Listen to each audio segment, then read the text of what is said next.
Magkaibigan daw sila. Yan ang sinasabi natin sa Mr. Robin Padilla. Kaibigan niya daw si Ted Filon. Oh, matalik bang kaibigan? Close ba kayo? Oh, balikan natin si Miss Angel Locsin. Kaibigan mo rin.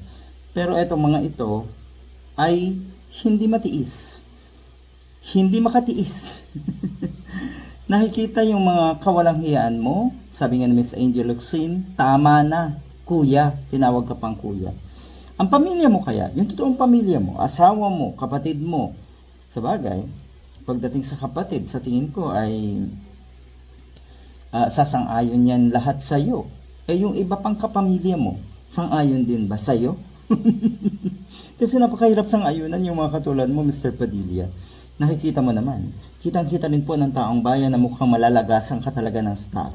Walang gustong magtrabaho sa'yo dahil kahihiyan na madikit sa isang Mr. Robin Padilla. Totoo, meron kang mga taga-suporta.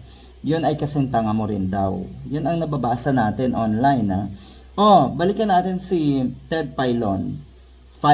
Matindi daw manata ni Ted Filon si Robin Padilla. Akala mo hindi ko siya kaibigan. Name-personal pa daw. Napakasakit isipin, alam naman niyang may asawa ako. Babanatan niya ako ng ganon. Oo, totoo, masakit. Masakit talaga. Pag binanatan ka, lalo't yung banat sa'yo ay totoo.